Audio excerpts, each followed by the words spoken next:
Hello and welcome back to my channel. My name is Amelia and today we're going to be talking about a really serious issue, which is the sexual assault allegations against David Dobrik, Dom Zaglitis, and the entire culture of abuse and toxicity that seems to permeate the vlog squad. Before we begin, I want to issue a really legitimate trigger warning for the topics in this video. I know I can't even imagine how unbelievably triggering and harmful it must be for the victim to see her story kind of picked apart by members of the vlog squad in their defense of themselves and in their fans' defense of their actions. And if this is a topic that is triggering to you, you can absolutely skip this video. The top lines are that if this is an issue that matters to you, that you feel strongly about, I personally would not support members of the vlog squad moving forward. It feels as though they fostered a culture that encouraged this and that thrived on it in a bunch of different ways. None of them have really taken responsibility for that whatsoever thus far. So that's kind of the top line. And then to get a little bit deeper into it, it's kind of scary to talk about, to be honest, because I think there's so many aspects to this story that I want to get right. I want to do right by the victim. I want to amplify her message. I wanted to make this video for a few reasons. One, I think that David's audience is really young, and I think that a lot of them might not understand really the gravity of the situation and what's going on. I think that fan culture today has gotten really aggressive, and I think that David Dobrik and the vlog squad have some very intense fans who might just be a little bit misled by David and by the other members of the vlog squad into what really happened. And the other reason is that David Dobrik is a huge name. I think that there are a lot of people who might know who he is, but not really what he does, and they might see a headline here or there, not really understand. And I think with issues of SA, I think that the really dangerous thing is when people are reading a headline and remember a name and are drawing their own conclusions as to what happened. So I want to provide an account of what the victim says happened and all of the other incidents that have kind of led up and have contributed to this toxic culture that encourages and thrives on this kind of like predatory behavior. So I want to shed light on all of that, what people are actually being accused of and what people have done to respond to that, because it's pretty bad.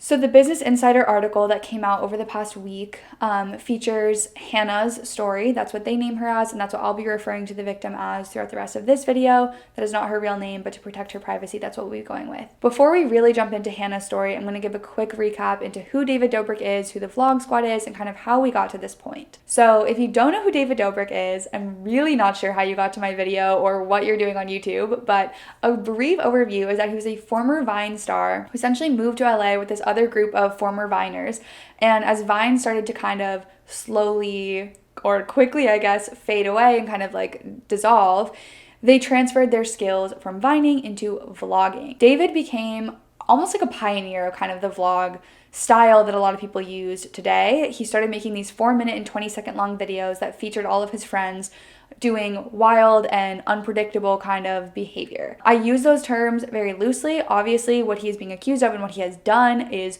horrific and tragic and is not something I would characterize as like wild, fun, crazy party behavior, but I think that I'm just trying to communicate that's what his brand had been associated with. Doing these wild acts like using flamethrowers and shooting each other with paintball guns and putting tarantulas on people and pulling all of these pranks and skits and bits that were just designed to make their week or their day look as absolutely unimaginably wild as possible. And despite all of that, despite the fact that his content has actually been pretty adult for a long time, like they talk a lot about sex and drugs and partying and drinking, and a lot of that is really like adult kind of content, but for whatever reason, or the reason being like insert race and gender and cute, charming smile here, David has been able to kind of create this very squeaky clean, innocent persona and brand for himself while creating this pretty like adult content that involves his friends. I think that's interesting, and that's something to kind of come back to later on that I think is part of why people were able to ignore this kind of behavior for so long. I think that at best, a lot of people characterize them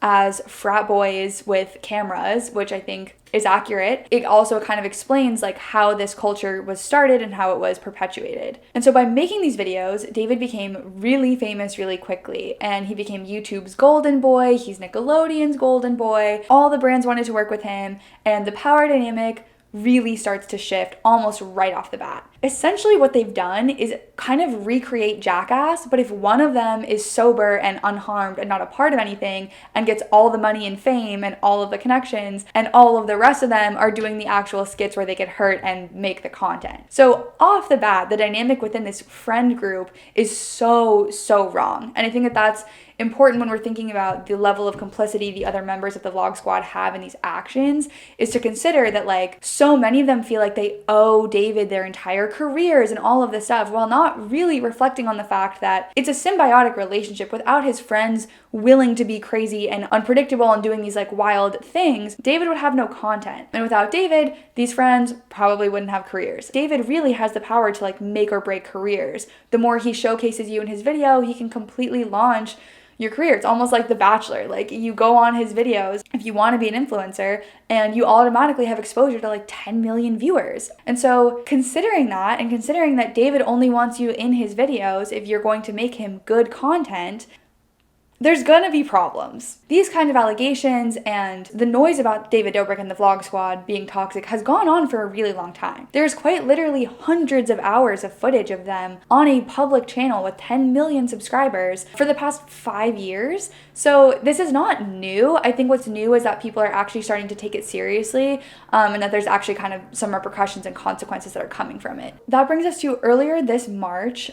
Former members of the Vlog Squad start to go public with accusations against David Dobrik for bullying, for making racist jokes, and ultimately also for sexual assault. There was a former Vlog Squad member named Seth Francois who publicly kind of left the Vlog Squad or started to distance himself over the past few years, but when he was a part of it back in 2017 or 2018, he is now reporting that he endured sexual assault at the hands of David Dobrik and Jason Nash. So what happened in this bit, which I use so loosely because this was an act of assault, but what was happening was that Seth was told that he was going to be blindfolded and that he would kiss Corinna, who was the hot girl friend of the Vlog Squad, and she was going to wear an old man mask and make out with him, and that was going to be the prank. But what really happened, which Seth did not consent to, was that Jason Nash is actually the one who made out with Seth while he was blindfolded. Jason Nash being the 40-something man who was the old gross man of the friend group. And so the whole joke is that Seth thought he was going to be making out with this hot girl, and in reality he's making out with this old man, which, as we all know, is absolutely assault and violation of consent with no question. Seth did not agree to doing that. It was filmed and it was published online. And when Seth came forward this March about how that was actually assault and how he was really not comfortable with this and how it completely violated his consent, the Vlog Squad did their traditional, like, completely stay silent, say nothing on the issue, which they've done in the past about multiple other allegations regarding their friends. But Scott Sire, a member of the Vlog Squad, who's actually one of like the cleanest ones, I believe, decided to make a video attacking Seth. And I think this is important to think again about what we were talking about earlier with like the loyalties and the dynamics and the power imbalances and where that all lies. Scott Sire, for basically no reason, completely put himself in the line of fire. He made this video defending David and attacking Seth, and basically saying that he found proof in an audio recording that David played for him that Seth asked to do the bit again, and that's proof that he did consent the first time, because in a follow-up video he said that he would like to do the bit again. This is where it starts to get really triggering and problematic. I mean, the language that Scott uses in the video is very victim blaming. He basically asserts that Seth changed his mind and that he's only coming forward now because he wants clout and that his career has fallen off, and that Scott even goes as far as to say, like, everyone knows David's a good guy, would never do something like that, and I don't have any proof to show that, but I believe him that he would have gotten Seth's consent before publishing, and all these other things. The video was so bad, and I think that Scott learned that really quickly. The comments immediately became flooded with like people telling Scott that, you know, this language you're using is really hurtful and offensive, and is also, none of this is grounded in the truth. None of this has to do with David getting his consent the first time. And I think the saddest thing for me is that we see this happen with victims of abuse a lot. That's the whole cycle of abuse. That's how abusers are able to stay in power, is that it's very actually common for victims of abuse to go back to their abusers. And I think in the case of Seth, it's so clear why, when there's actual money at stake as well, your career is at stake, you've just been publicly humiliated online, I think it really makes sense why you might want to claim some of that narrative back. And so I think in those moments, in that month afterwards, where he was probably really upset and hurt and in shock, and it takes a long time to really process the effects of something like that. And so for all the people trying to discredit Seth, That's really sad and low and upsetting to me, especially by Scotty Sire. And again, I think what's really sad about all of this is that everyone who tries to discredit Seth by saying he just wants clout and his career fell off and that's why he's coming forward now is just really tired and upsetting, because when have we ever seen a victim of sexual abuse come forward against a high profile abuser and it was only for money or fame, and that's even what they got in the end? Like, there is no money to be gained from this, and I think that it's really sick to me that people still think about these things in this way. Like, people were traumatized, crimes took place, really traumatic, horrific events happened, and the fact that everyone wants to frame it in terms of money and clout and fame is just really sick and twisted and not at all what we should be talking about. So it seems like Scott, I guess, realized his mistake. I don't even know that I want to say that he really learned, because his Notes app apology does not really cut it for me. But Scott did delete the video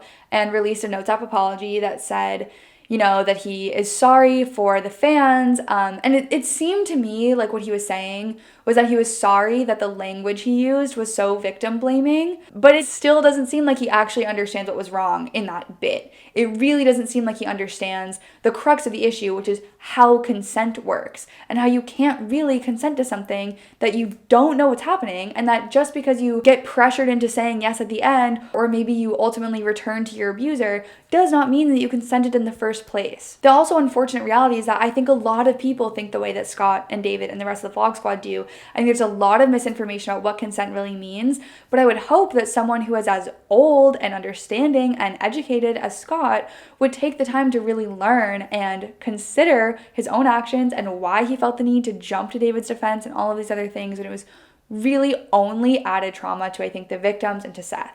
I think it's also interesting to point out that at that point, David had not said a word, and Scott is putting himself in the line and rushing to David's defense. I think that was really interesting. And so that was a lot of the criticism that they were receiving as well, was that David hadn't said anything. And that's another thing that is really common with the Vlog Squad. There's been multiple accusations like this in the past, and they've all stayed completely silent. That's kind of their go-to. So when David finally did release a video, there was a lot of kind of commotion about it. The timeline is a little unclear, but shortly after Scott's video, Hannah, the victim, comes forward to Business Insider reporter Kat Tenbarge, and she tells her story. Kat Tenbarge, being a reporter, reaches out to members of the Vlog Squad for comment. That being said, David knew that this article was coming because he'd been asked for comment about it and he knew it was coming down the pipeline. But in Hannah's story, what she says happened is back in 2018, she and a few friends responded to another Vlog Squad member named Dirty Dom Zaglidis. He posted an Instagram story saying that he wanted to have a fivesome with a group of girls. So they saw this, and wanting to meet David Dobrik and be filmed and kind of be a part of this world, they responded to the Instagram story. I, again, just want to pause here and say that of course, does not mean that they consented to what happened. Just because they consented to meeting Dom and David Dobrik does not mean that they consented to sex or that any of the things that followed. I just feel like that's important to note because I've seen a lot of people saying that, and that is unbelievably unfair and not the case and not what we're talking about here. The girls responded to the Instagram story and they go meet up with Dom later that night. David is there, and in the video, there's like the 5 girls, David, there's Trisha and Jason and Jeff and Todd and kind of all of these members of the Vlog Squad who are all there under the guise that they're going to have this threesome. And in the video, it becomes very clear that that's not what they're interested in. The girls also say that they were not interested in this from the beginning. They just wanted to come meet David, which makes sense. That's obviously, they're young fans, they're under 21, which is important, and they want to come meet David and the other celebrities. In the video, David acknowledges that they weren't interested in this, and in the voiceover says that after many hours of persuasion and master negotiation, the girls agree to have sex with Dom. That is, again, obviously so problematic. If you are pressuring someone or having to negotiate your way into having sex with someone, that is not consensual sex. If somebody says yes the 12th time that you've asked them to have sex, that is not them consenting. If you are constantly, clearly putting actual pressure on someone to have sex with you, that is not a consensual encounter. Because for a million reasons, not even to mention the age. A lot of these people are in their late 20s, if not almost 30. Jason Nash is well over that. These girls were in their early 20s. There's power dynamics, there's fame dynamics, and there's now also this added dynamic of admitting that you were pressuring them into sex. So all of this is wrong. The victims and Trisha also both agree that this was their statement, was that they heard David then say to friends Todd and Jeff that you should go buy them alcohol so that you can loosen them up. And the victims report that Todd and Jeff came back with the alcohol. Dom ended up essentially feeding alcohol to the victim, Hannah, until she was extremely intoxicated. Again, these girls are under 21. And so Dom brings them back into the bedroom. There's also a clip of David, Todd, and Jeff peering into this locked bedroom door, opening the door into the pitch black and just kind of laughing and giggling and whatever. That is also non-consensual, even though it appears from what everyone's statements, this didn't happen while the actual sexual assault took place.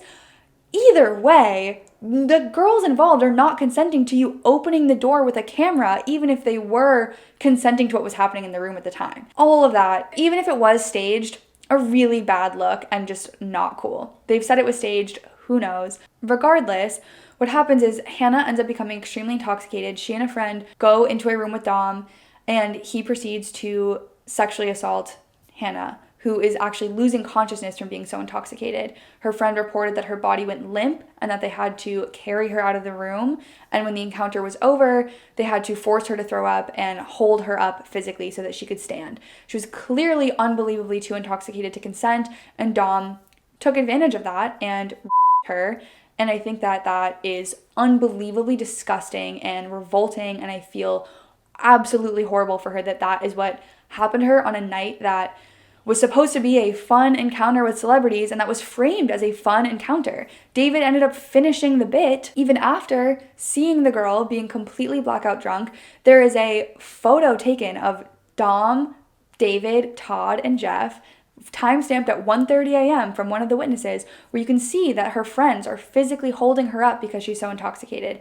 And still, David admits to coming back the next day and finishing the bit by filming Dom sweaty and with his shirt off and acting as if he had just had sex. So that is kind of what occurred on that night. The day that this article is released, the same day, David releases a video called Let's Talk.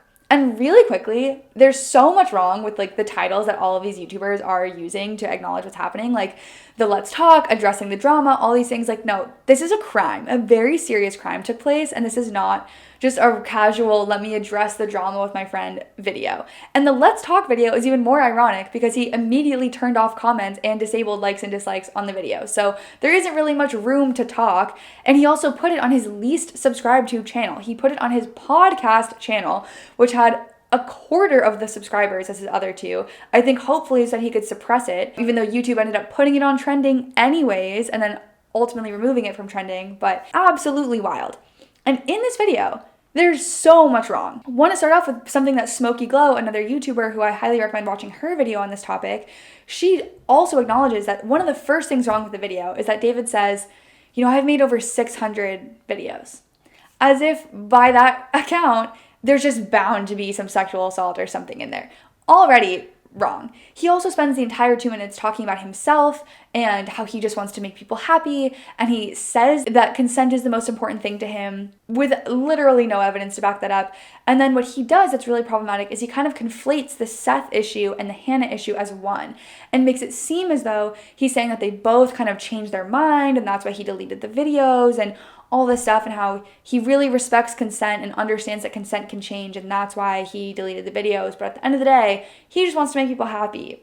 All of that is so wrong. So deeply wrong. Also, from Hannah's account, about 1.5 years ago, she informed Dom about how she felt about what happened that night and asked that the video be removed because it had had literally millions of views, and cannot imagine how traumatic that is, especially when it's being framed as this like fun, amazing night that all of you guys had with celebrities. And it's really like one of the most traumatic nights of your entire life. She asks Dom for the video to be removed, and David removes the video over 1.5 years ago.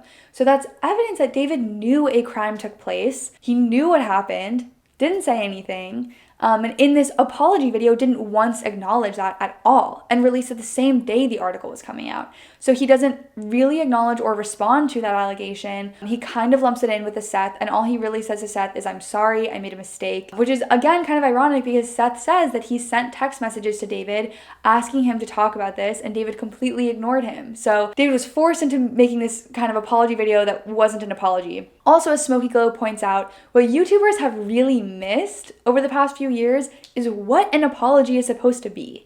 There is no apology without recognition of guilt and without recognition of your responsibility in the actions that took place. You can't just apologize while also saying that you did nothing wrong. that's not how apologies work. And I think, again, as Smokey Glow points out, what YouTubers are doing now is instead of apologizing and actually taking responsibility for the situation and saying that they're sorry, instead, they're just making these videos for people to point to later on where they can say, well, I already addressed that in case it comes up again. They make these videos so that they can lay low for 3 months, wait for everything to kind of blow over, and then if it ever does come up again, they can say, well, I already apologized. Even though none of them have taken any kind of responsibility for what happened. David was in the video, filmed the entire thing, contributed to it, asked the friends to get alcohol, filmed them saying at the end of the video, we're going to go to jail for this. He says that in the video that he published, like makes a joke about, we're going to go to jail for this, aren't we? And if he's now saying that he has no idea that something wrong happened and that he has no clue like what his involvement was and like he's so sorry and Dom is just an independent actor who is bad and like it's all Dom who is bad. And again, Dom, also horrific person. No one is saying that Dom is not at fault. Dom is absolutely at fault and this is also, again, not the first time this has happened with him. But what we're saying, too, is that David really played an instrumental part in allowing and almost encouraging this to happen. And so for David to know that this crime took place a year and a half ago and to know how the victim felt and to know all of these things and to still not take 1 second of responsibility in this video, I think it really ultimately did him more damage than I think he realized. I think he assumed with kind of his like charming white boy of the month energy that he was just going to kind of like slide through this and it was all going to be okay. But thankfully, I think a lot of people have finally started to actually speak up and stand up and say that no, this isn't okay. We're not going to take your crappy apology that is meaningless just because you said the words, I'm sorry. And we're actually going to demand to see more. I personally, as a former fan and viewer, would really like to see some like actual grappling with what happened because all of this kind of going around it and blaming it on Dom and blaming it on these other things. There's just this like frat boy, protect each other energy instead of really taking a moment to realize that a woman was raped. A woman was abused when she was intoxicated at an event that you were at, that you filmed, that you published. And for him to just say that all he wants to do is make people happy, I've seen no evidence of that. I've seen no evidence of a real apology. I've seen no evidence of learning and growing in a real way.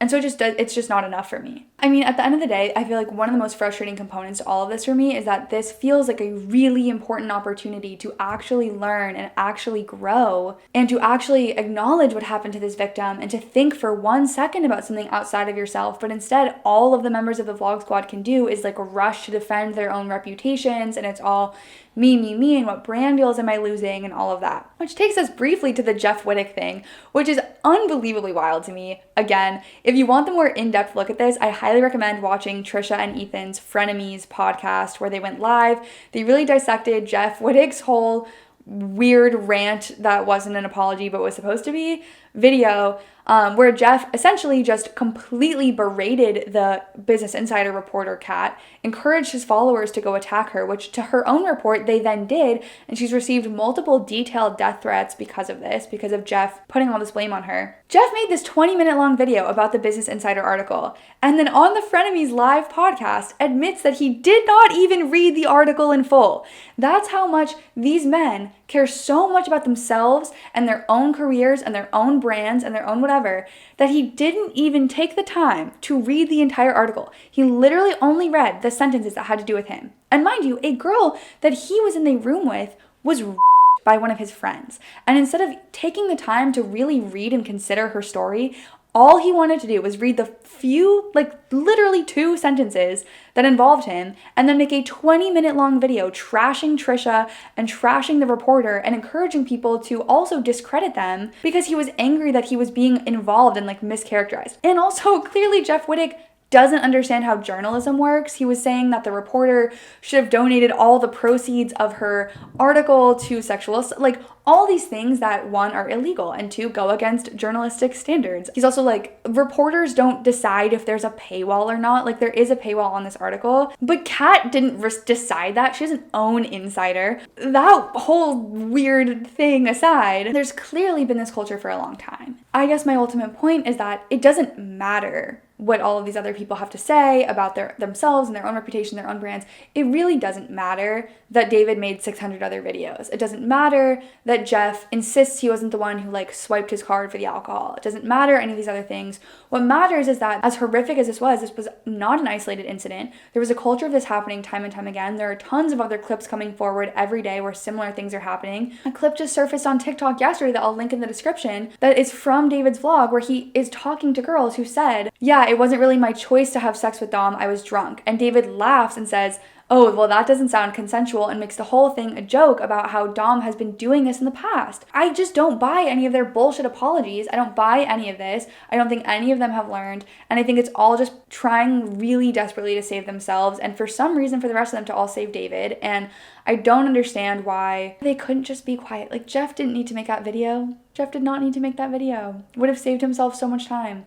And if David actually had made a meaningful and thoughtful apology video where he really took responsibility and examined his own actions and dedicated ways that he was going to make sure this didn't happen again, I think that would have gone a really long way. But because he didn't, we've now seen also over the weekend the consequences of his actions finally catching up with him. It kind of started with, on Thursday of last week, a few different brands started to drop their partnerships with him. This was around the time that he uploaded his apology video. Brands like HelloFresh and DoorDash and a few others immediately dropped their partnerships and ended all future relationships with him. SeatGeek is obviously the big question mark. They've been one of the biggest David supporters. They've really closely tied their brand with David's brand. They are saying that they are reviewing their partnership with David. It doesn't seem like they've made any actual definitive decisions yet, but that's also going to be a really big contract if he loses that. And then Sunday night, he lost Spark Capital, which was the leading venture capital firm of their Series A financing round for David's company called Dispo. That organization pulled out. They stepped down from their board position. They said that they won't profit from the investment. And it seems like immediately thereafter, either because he wanted to or it was one of those like, do it before we make you, David actually stepped down from his position at Dispo, which I think shook a lot of people and I think made people start to actually realize that there are consequences to these actions, as there should be. He stepped down from Dispo, which was like the big project he's been working on over the past year. It was his camera company that created like a disposable camera kind of interaction on an app on your phone. Then 776, which was like the leading investor in Dispo, came forward and said that they essentially support his decision and that they also will not be profiting and that they'll be donating all of the proceeds or whatever profits they do make from that investment to survivors of sexual assault. And I am glad to see that people are taking this seriously. And I think I just want to remind everyone that a lot of us are complicit in this. I think for myself, I was a fan of David's back in 2017, 2018. I watched a lot of his vlogs. I enjoyed the content that he created. And I think it's really sad to me to think about how many of these instances I probably witnessed and maybe laughed at and just kind of didn't take seriously because I so deeply bought into the narrative they had created, which was that this was one big happy group of friends that were all in on the joke and no one was doing anything that would make them uncomfortable and they were all wanting to be a part of this. And I think that in watching so many of the videos, even at the time, had like alarm bells kind of go off, and I think I was really able to just ignore them. And I think that that's something I've been really wrestling with as a former fan, that I think a lot of us should, that all of us have different levels of complicity in this. How is it that companies like Nickelodeon and YouTube can see these hundreds of hours of video content on the channel that have existed forever and completely ignore it and everyone just act like it was okay? And why did it take this long for people to start taking it seriously? And how complicit are we as fans who supported these videos and continue to watch and enjoy this content? And I think for me, the big lesson as a viewer to take away is that we really do need to be constantly critical and thinking about the kind of content we consume. There are a lot of people on YouTube who are given a huge platform out of basically nowhere who don't really have what it takes to handle that platform responsibly. And I think that's what we've seen with David. I think he got all of this power and money and fame and didn't understand how the ways that the dynamic shifted, and also clearly decided to, instead of care about the well-being of the people around him, all he cared about was getting good content. And that meant that no matter what was happening to his friends and the people in the videos, if he was getting the good content he wanted, that was all that mattered. And so I think that he honestly probably should be deplatformed. I think he's shown that he can't handle that level of responsibility. I'm very interested to see if he'll produce and put out a second apology where he actually seems to have learned and grown. There is no legal case currently ongoing. It appears as though the victim has not yet pressed charges. It's unclear if that's something she wants to pursue in the future or not. But because there's clearly no legal case where justice can be served, I think that is where it's kind of up to us as the viewers and as the members of this kind of YouTube community to hold people accountable and to think that, like, I might have been a fan of David in the past, but whether I willfully ignored things or didn't understand them at the time or whatever it might be, now that we know the kind of environment he's created, the toxicity he's been a part of, and the culture he's encouraged and thrived in, we can't support that anymore. And I'm really glad to see that some consequences are actually coming from this. Again, hopefully, Dom deserves to be in jail. Like, absolutely. Unfortunately, it seems that that's not going to happen. So I think it's just a really important reminder for all of us that we need to constantly examine these things and constantly be aware of them and looking for them and looking for ways that we can support victims and being able and courageous enough to kind of step up. And I'm so proud of and I'm so in awe of the strength and the courage that a lot of the victims have shown in coming forward, because I know that must be incredibly difficult. And I think it's time that we really stand up and support them. Okay, hello, it is the next morning. A few hours after we finished filming that long video, Mr. Dobrik decided to release a second apology. So I just wanted to kind of come in here at the end and give my thoughts on that apology, because I think it was a lot better than the first one, but I definitely have some thoughts. So I think none of us are really surprised the second apology was coming. I think that makes sense given everything. The first apology was so bad, and I think it really contributed to kind of like the general downward spiral and also like the media attention, because I think that fans were so upset by that first one. And in the second one, I will say, it seems like he's learned a little. It seems like he's grown a little, but there were a few things that kind of stuck out to me. One of the first things that stuck out to me was the first sentence he said, honestly. It just hurt, and it really struck me the wrong way, and it's not really the meat of the apology, and it's not really what's important, but I think that it highlights again this continued power imbalance, and that's where the first thing he says out of the video is, I'm finally alone. It's been a really hectic week because I've had so many people trying to give me advice and tell me what to do. And that just hurts for so many reasons, because it was just such a slap in the face reminder that behind the scenes he still has Nickelodeon and YouTube and all of these lawyers and investors and businessmen and all of these people who are powerful and important people behind the scenes telling him what to do, trying to minimize the impact of this, probably trying to do whatever they can to make this go away. And that just sucks to know. And I know that's not what he intended by saying that, but just to remind ourselves that despite all of this, no matter how many times David sits on the floor with a camera, he has a multi-million-dollar brand. He is going to be protected by really important big people, and the victim in this situation is not. The victim in this situation is a young girl in her 20s who had to go through a traumatic event and then have that completely dissected and relived and deal with these shitty apologies and all of this stuff. And she doesn't have Nickelodeon behind her and YouTube behind her and these huge mega corporations and business people, and just that kind of reminder, it's about what this whole thing is. It's just perfectly emblematic of this fucking power dynamic that is never going to be equal, and that just sucks. That aside, I think the rest of the apology was fine. I think it does show that he, has learned a little bit and recognizes where he needs to do better. He apologized directly to the victim, to other women who had come forward. He acknowledges that he didn't understand or appreciate how the power dynamics had shifted, and how even though he was asking people if he could upload a video, there wasn't really room for them to ever say no. And so I think that that is something that he does seem to have genuinely learned. I also appreciate that he acknowledged too that he made a joke about sexual assault in the past and didn't believe women because he was choosing to believe his best friend. And I wish he had kind of said a little more on that piece, because I think that's something that a lot of men can relate to, is sticking by your friend when there are clear accusations against them. And this might be a good learning lesson for people, that just because someone's your friend or has been your friend for a long time doesn't mean that you know how they act, or maybe you do know how they act and you're willfully ignoring it. And I think this is a big wake-up call for a lot of people to really examine the people that they keep close to them in their lives and the situations that they get themselves in and that they see their friends in. I think that David also acknowledged how he put people in unsafe positions. I think that that was good. This definitely is not a be-all end-all for me. I also thought it was kind of weird how he acknowledged at the end that he is going to take a short break from making content, but that he's not going to stop completely because it's what he loves to do, and it's not that important. It's just annoying to me how, again, this still becomes centered around his passion for video making, which is just not what we're talking about in all of this. So it was a little bit annoying to me, but again, whatever. The apology was better than the first one, but I'm definitely gonna wait and see what he actually does with this information, and also to see what kind of content he creates in the future, to show if he really has learned and grown and all of that. So that's just kind of my 2 cents. Wanted to throw that in there so we can really hopefully have an end to this whole conversation, and hopefully Hannah can get some peace and some justice in whatever way that looks like for her, and we can hopefully start to move on with less David Dobrik content in our lives right now until he figure some stuff out. Thank you so much for watching this video. I'm sorry that it's so long. There's just so many elements to the story that I wanted to make sure that I included, and I'm sure there's also so many things that I left out. More and more footage is coming out every day. It feels like this story is being updated all the time. Please let me know what you think about all of this in the comments down below, and if you liked this video, please like and subscribe to my channel. I will be making new videos every week, so thank you so much.